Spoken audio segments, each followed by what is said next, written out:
ئەم کاتتان باش بەڕێزان، من دلۆڤان عیمادەتدین خۆشحاڵم لە بەرنامەیەکی تایبەتی کوردستان 24 لە لەندەنەوە لەگەڵتاندا دەبین. بۆ یەکەمین جارە کەناڵێکی کوردی بەم شێوەیە ڕەوەندی کوردی لە بەریتانیا کۆ بکاتەوە بۆ ئەوەی قسە لەسەر بابەتێکی چارەنووساز بکات کە ئەویش هەڵبژاردنەکانی پەرلەمانی کوردستانە. بۆ ئەم بەرنامەیە چەندین میوانم لەگەڵا بۆ خۆتان دەبینن هەندێک لەو میوانانە ئەوانەی کە دانیشتووی بەریتانیان هەروەها هەریەک لە بەڕێزان دکتۆرە سایە سعید مامۆستای زانکۆ هەروەها بەڕێز ئاوات مستەفا توێژەری ئابووری.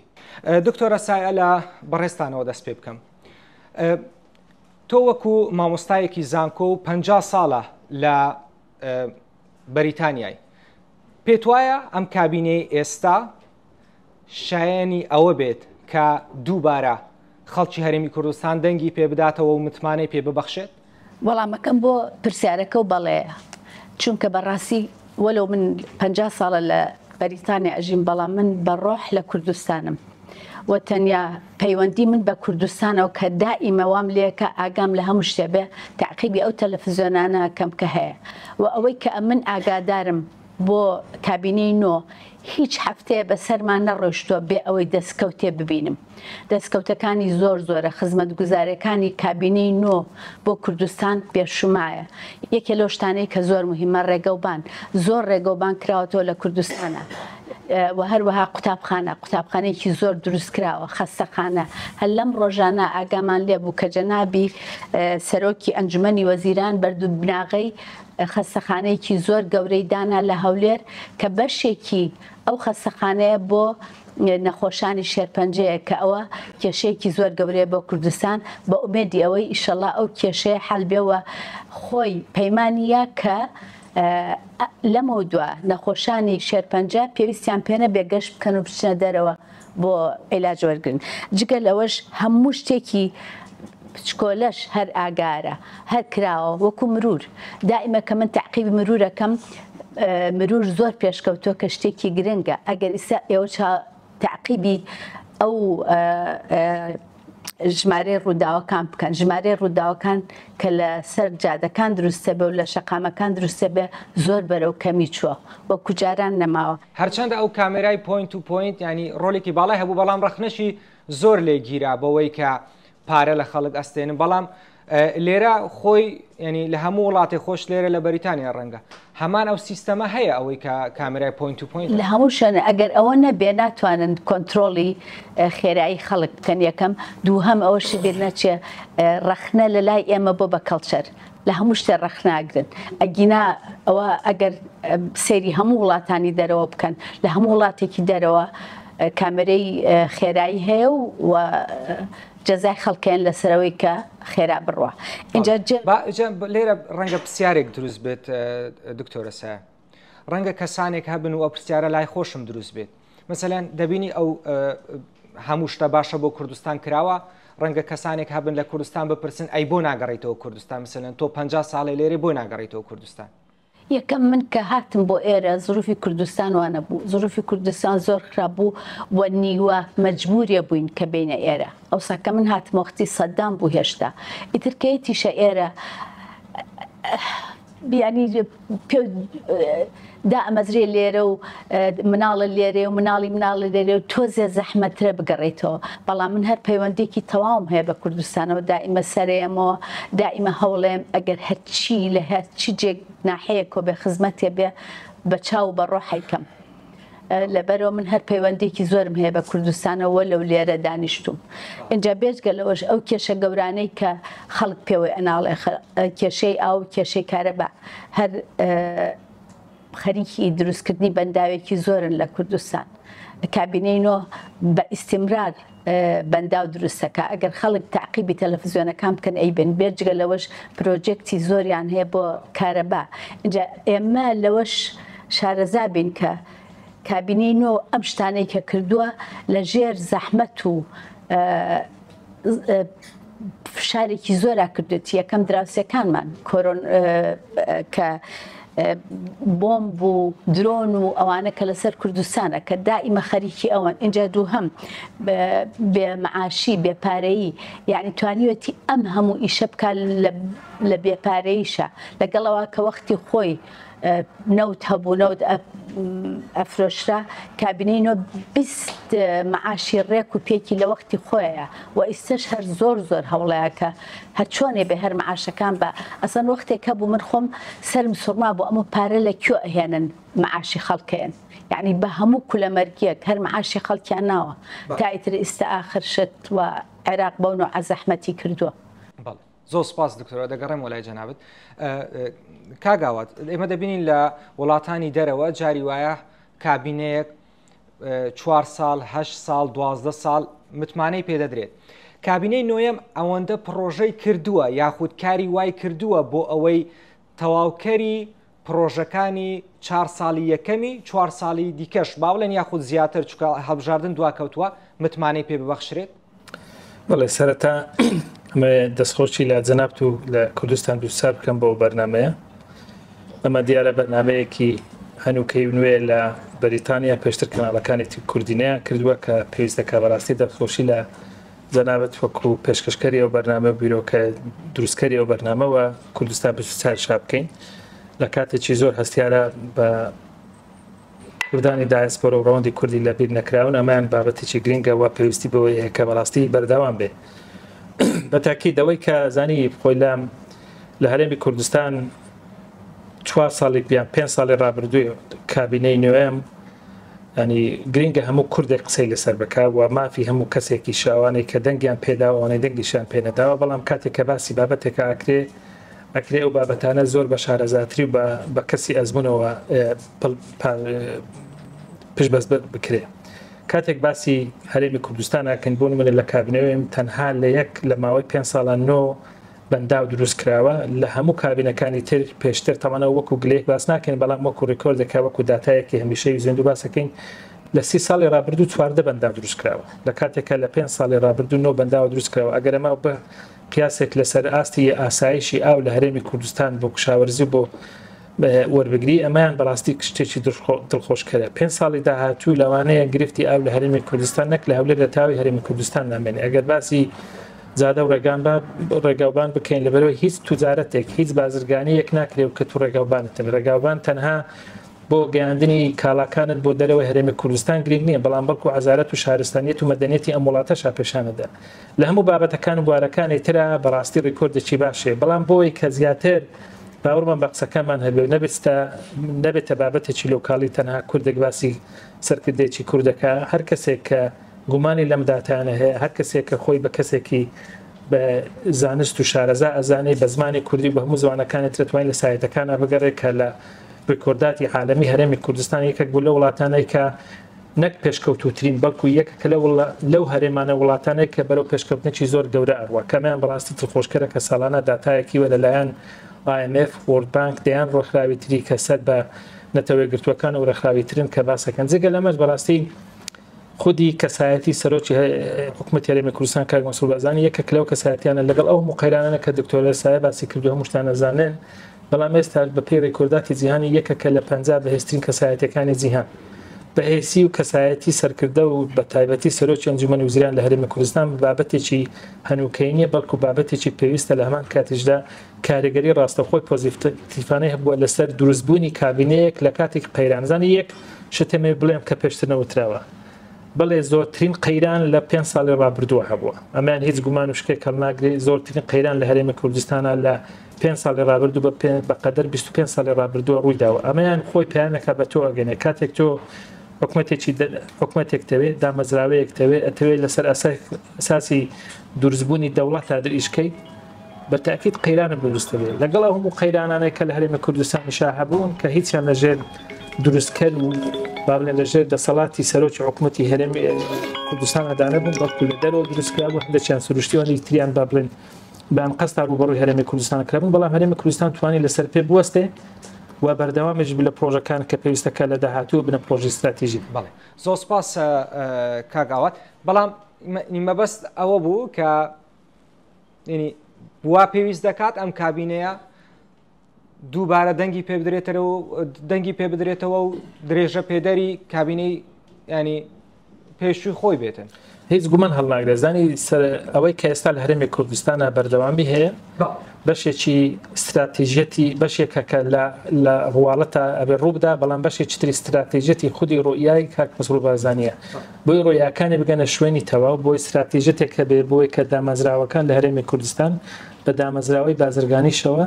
ئاسایشی نیشتیمانی کوردستان دابن بکرێت پێویستینەک بە 4 ساڵێتر بەت و بە 10 ساڵێتر بۆی ئێمە لە قەیرانی ئاو کارەبا و غاز و موچە و باڵغەدەکان بچین. بەڵێ بەڕێزان ئەمڕۆ جگە لەم دوو بەڕێزانە چەندین ئەندامانی ڕەوەندی کوردی لێرە ئامادەن کە حەزم لێ بەشداری بکەن و بۆ چوونی خۆیان بڵێن کێ دەیەوێت بەشداری بکات لە بەڕێستەوە دەست پێ دەکەین فەرموو خۆت بناسێنە و زۆر سپاس من ئەرکان ڕەوف وەکو پێشمەرگەیەکی دێرێن حەزەکەم پەیامێکم هەبێت پەیام بۆ هەموو لایەنە سیاسیەکان بۆ خەڵکی کوردستان بەڕاستی پەرلەمانی کوردستان کە ئێستا لە کار خراوە داواکەم خەڵک بە گڕوتینەوە بەشداری ئەم هەڵبژارنە بکەن و هەڵبژارنەی پەرلەمانی کوردستان پەرلەمانی کوردستان بە خوێنی شەیدە هەواڵەکانی ئێمە بە زەحمەتی پێشمەرگە دروست کراوە بۆیە داوا و پەیامەوەیە خەڵک ڕووبکەنە سنووقەکانی دەنگدان و دەنگ بدەن بۆ پەرلەمانی کوردستان. بەڵێ تۆ وتت من پێشمەرگەی دێرینم دەمەوێت ئەو پرسیارە لێ بکەم زۆر جا هەندێک لایەنی با بڵێن ئەوانەی کە ئۆپۆزیسیۆنن دەڵێن ئەگەر بێت و دووبارە پارتی دەسەڵات بگرێتە دەست ڕەنگە بەغدا چیتر موچە نەنێرێت تۆ وەکو پێشمەرگەیەک ڕەنگە خۆ لێرە نازانم موچەت هەیە یان نا بەڵام هەموو کات پێشمەرگە لە کوردستان و بە تایبەت هێزە ئەمنیەکان کێشەی درەنگەیشتنی موچیان هەیە دەڵێن ئەگەر پارتی دووبارە دەربچێتەوە ڕەنگە بەغدا موچە نەنێرێت بۆ چوونی تو وەکو پێشمەرگەیەک چێ لەسەر ئەو قسەیە وەڵا هەر وەکو کاگاواتیش کە ئیشارەتی پێەیە بەڕاستی لە ماوەی ئەو 5 ساڵە کاریزمایی جەنابی کاک مەسرور یعنی لە ئیدارەدانی سەرڕای ئەم هەموو قەیرانە قەیرانی دەستکرد هەیە قەیرانی ئەوەیش کە سروشتیە دروستکراوەکان و سروشتەکانیش ئەو هەموو قەیرانە جەنابیان هەر بەردەوام بوون بە کاریزمایی جەنابیان ئیداری ئەو هەرێمە دراوە ئێستش ئەوانەی کەواڵیان حکومەتی بەغا حقیقەتەن خێر بە ئێمە ناکە کە موچە بۆ ئێمە بنێرێ ئەوە مافی خۆمانە مافی خەڵکی کوردستانە ئێمە کە وەکو پێشمەرگە لە هەرێمی کوردستانەوە کە کوردستان لە گۆڕینی دەسەڵاتی عێراقی ڕوخانی ڕژێمی سەدامە پێشمەرگە دەورێکی ئەم هەموو دەورێکی سەرەکی هەبووە ئەم هەموو معارەزەی کە ئەمڕۆژ لە بەغا لەسەر حکومن هەمویان لە هەرێمی کوردستانە جێگەیان بوو دەست خۆش زۆر سپاس دکتۆر سایە زۆر ئاماژەت بەو پرۆژانەی ئەم کابینەی ئێستا کرد بەڵام وەکو مامۆستایەکی زانکۆ ئەگەر بەلاتەوە گرنگە ئەم کابینەیە بەردەوام بێت لە داهاتوو کار لەسەر چ سێکتەرێک بکات باشە وڵای ئەو سێکتەرانەی کە ئیسەدانی ئیشی لەسەرەکە هەمووی سێکتەری زۆر زۆر مهمە من بیرم چوو باسیەوە بکەم کە ئاسایشی خۆراک زۆر زۆر گرنگی پێیراوە و کشتتوکات زۆر زۆر گرنگی پێیراوە و ژوورێکی سارد بۆ لە زاخۆ دروست کراوە کە گەورەترین ژووری ساردە لە هەموو عێراقا ئەوە هیچ اینجا ئەگەر بینە سەر زانکۆ پێم باشە چونکە زانکۆکان زۆر ژمارەیان زیایی کردووە دانیان پیا بنرێ و لە مستەوایەکی گشتی ئالەما بنیەکەم دووهەم ئەو قوتابیانەی کە تەخەڕوجەکەن لە زانکۆ وایە تەخەڕوجیان پێ بکەن کە کەڵکیان هەبێ بۆ کۆمەڵی کوردی و بۆ ئیش بکەن لە کوردستان زیاتر ئەمە تا چەند گرنگە بۆ ئەم هەنگاوە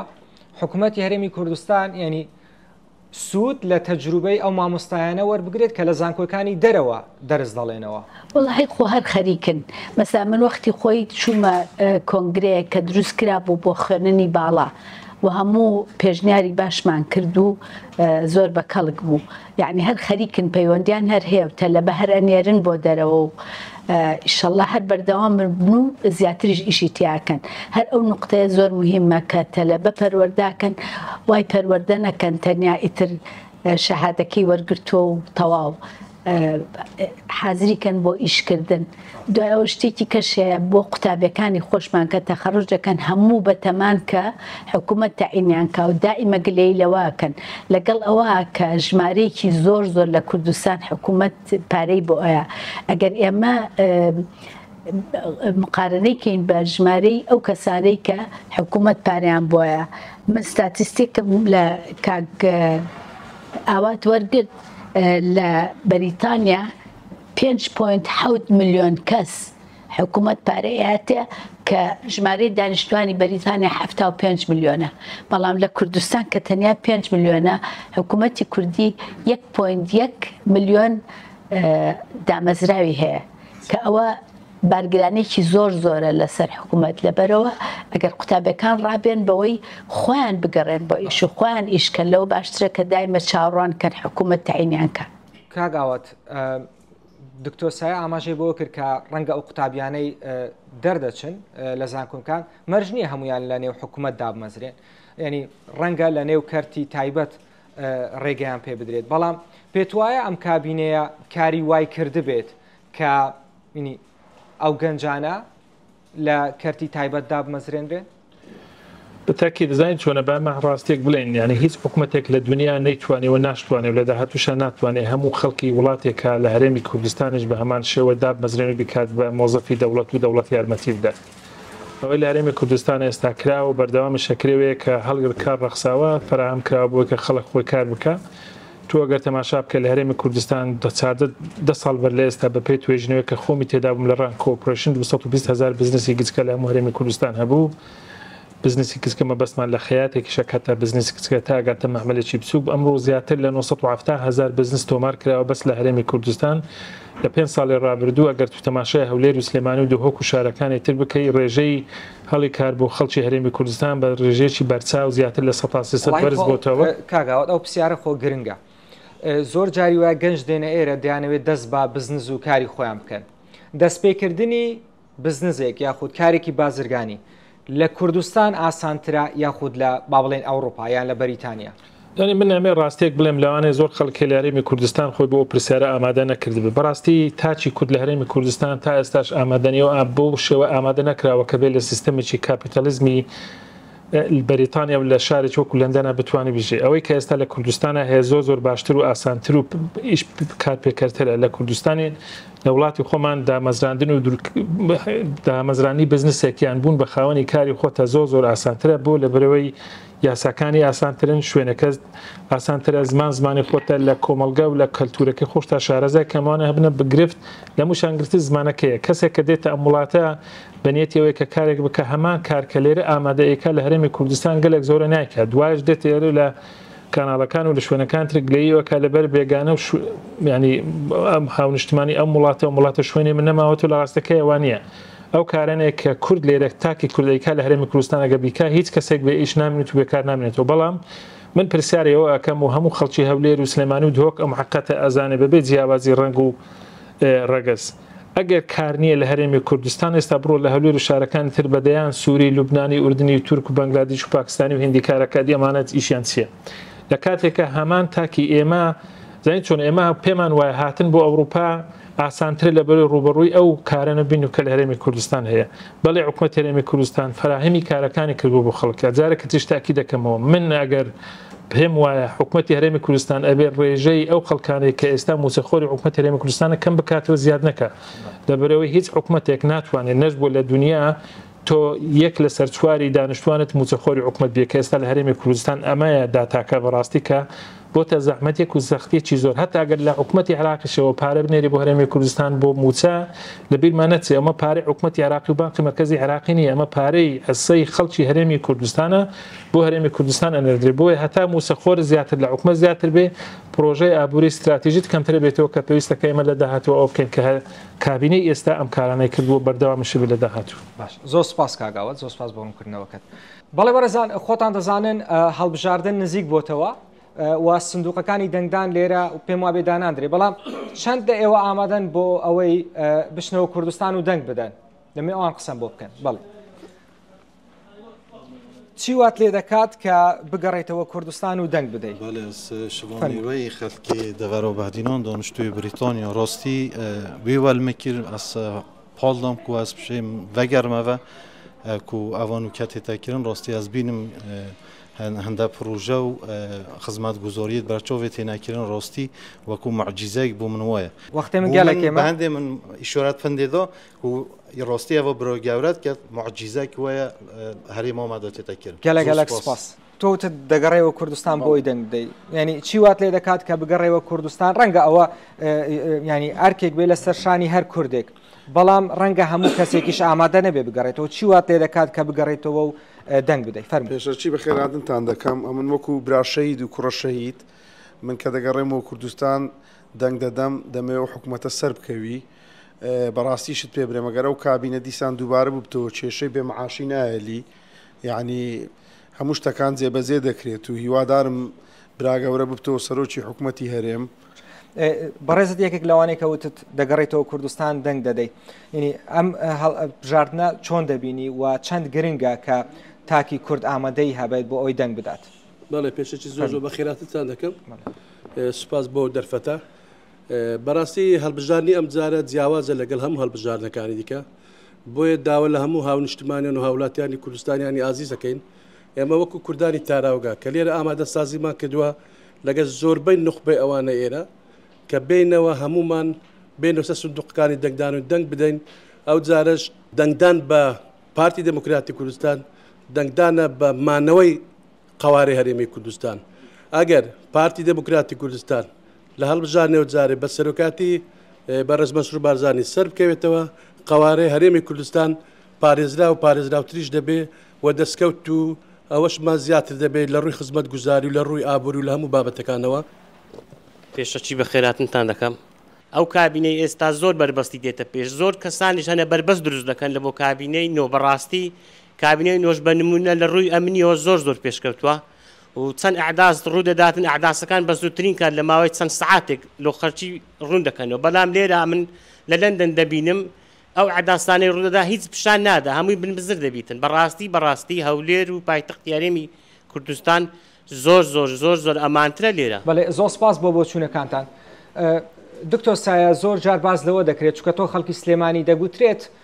سلێمانی هیچی بۆ نەکراوە ئەمە شتێکە ئایا بەڕاست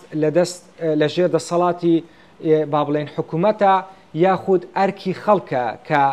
چارەسەری ئەم بابەتە بکات؟ منۆکوتم سەرۆکی ئەنجومەنی وەزیران زۆر جار بڵاوی کردوێتەوە و ئاشکرای کردووە کە بە هیچ جۆرێ فەرقی بینی شارەکان ناکە کە لەبەرەوەی سلێمانی خزمەتگوزاری کەمترە لەبەرەوەی چانس نەیراوە بە حکوومەت ئەو خزمەتگوزاریە بکە لەبەر زروفێکی معەن ئیسەش خەڵکی سلێمانی ئەگەر ئەیانەوێ خزمەتگوزاریەکانیان وەکو شاری هەولێر بێ و پێشکەوتنەکە وەکو شاری هەولێر بێ لە دەست خۆیانایە ئەتوانن ئەو کەسانە هەڵبژێرن کە ئەزانن خزمەتگوزاری دروستەکە بۆ شاری سلێمانی وەکو بۆ شاری هەولێر ئەکرێ لەبەرەوە تکا لە خەڵکی سلێمانیەکەم ئەویان لەبیر بێ ئەگەر یانوێ شارەکەیان پێشکەوێ دەنگ بن بۆ ئەو کەسانەی کە خزمەتگوزاری و پێشکەوتن بۆ شارەکانی ئەوێ کە ئەوەش پارتی دموکراتی کوردستانە. زۆر سپاس بۆ ئامادەبوونتان هەروەها سپاس بۆ ڕەوەندی کوردی کە لەگەڵمان ئامادە بوون و کاتی خۆتان بە ئێمە بەخشی. بەڵێ بەڕێزان بەم شێوەیە هاتینە کۆتایی ئەم بەرنامەیە هەر شاد بن.